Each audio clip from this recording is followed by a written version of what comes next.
By a show of hands, how many of you have ever seen a theatrical performance? Keep your hands raised if it was a musical. Keep your hands raised if it was on Broadway. Many people will think of Broadway when they think of theater. Shows like Hamilton, Hadestown, Dear Evan Hansen, and other shows that don't start with the letter H have all become extremely popular within the public eye. But theater as it's known today is very different from how it was known thousands of years ago. Today, it is commonplace to go see a play, a musical, or any other type of performance at a theater. But it didn't start that way. Theater has gone through many changes across the world to become what we know today.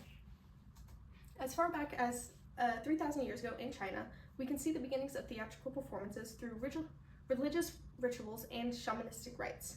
In fact, in ancient Chinese writing, they had a character that meant dance, which then evolved into its modern day equivalent.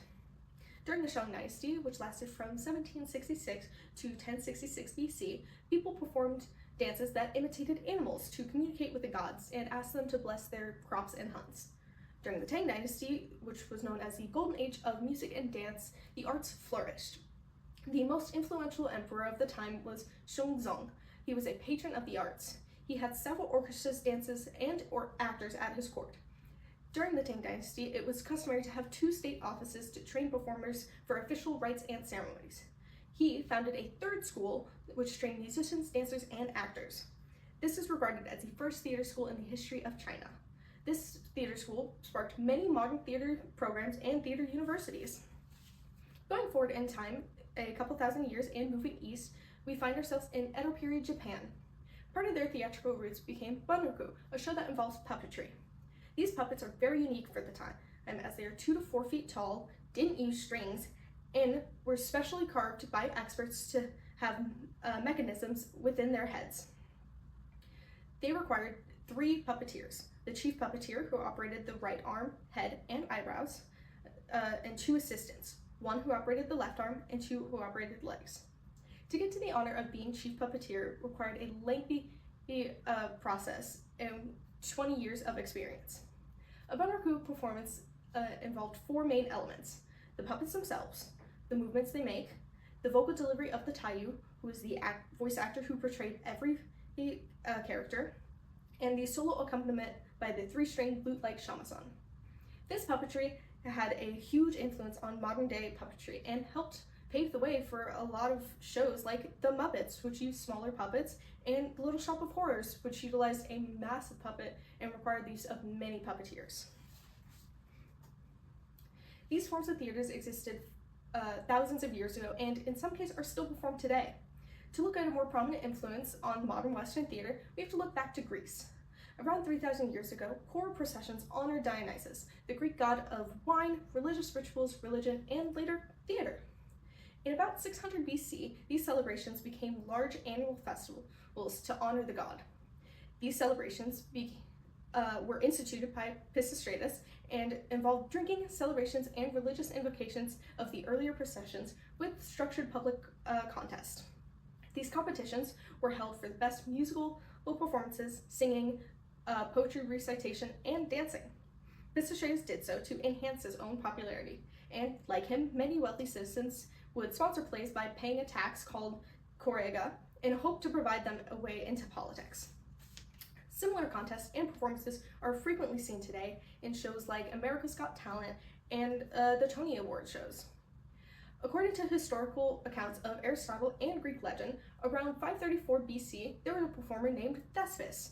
He fully embodied the character speaking in the poems he recited, so much so that he became the embodiment of a new ideal performer titled a thespian. Many of us know the term protagonist, referring to the main character of a story. Well, that actually comes from the first Greek plays, in which only one actor performed and told the story alongside a chorus. Then the playwright Aeschylus added a second speaking role called the antagonist and reduced the chorus from 50 to 12. Aeschylus's pupil, Sophocles, added a third actor, and Euripides added a prologue introducing the subject of the play, and the Deus ex machina, a divine figure who wrapped up any loose ends at the close.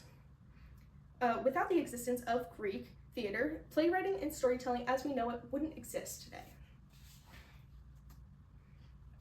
Many of the things we know today in modern theater come from Greek theater. It wasn't until someone else came along that plays were seen as productions everyone could enjoy. This was William Shakespeare. We are unsure of when exactly Shakespeare began in writing plays, but the first performances of them was most likely in 1594 London. He wrote over 30 plays, which all continue to have an impact on society today. Many plays, TV shows, and movies are based off of his works. He also coined many of the phrases we use today, such as in a pickle, with bated breath, and a wild goose chase. Shakespeare's work is studied in many English literature classes. He created plays that appealed to the common people. He popularized genres like comedies and romantic tragedies, wrapping jokes into dramatic tales of love and action. Without Shakespeare, countless plays and musicals would not exist, and theater as a whole may have fallen out of fashion. As far as Broadway, its beginnings, it started as a street with the first theater in New York City. But by the end of the 20th century, it had become an entire theatrical district. In the late 1920s, the trend towards the modern-day musicals began when Curran and Hammerstein wrote Showboat.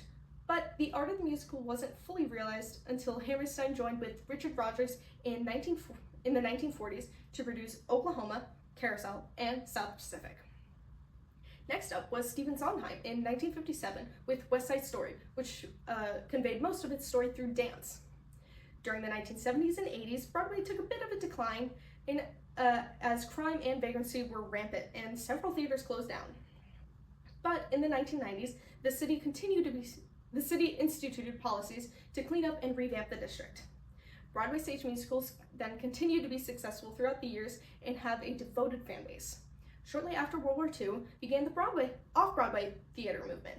These productions were generally perceived as too risky for Broadway. Clearly, many different cultures have had an impact on modern theater. While forms of Eastern theater have stayed relatively similar throughout time, it is often overshadowed by Western theater as Broadway and off-Broadway have exploded in popularity. However, none of these shows would exist at all if not for the influence and techniques of thespians from ancient times. All of these shows with H's in the title would just be a collection of words that mean nothing, and we owe it all to the Chinese, Japanese, Greek, English, and American trailblazers of the theater world.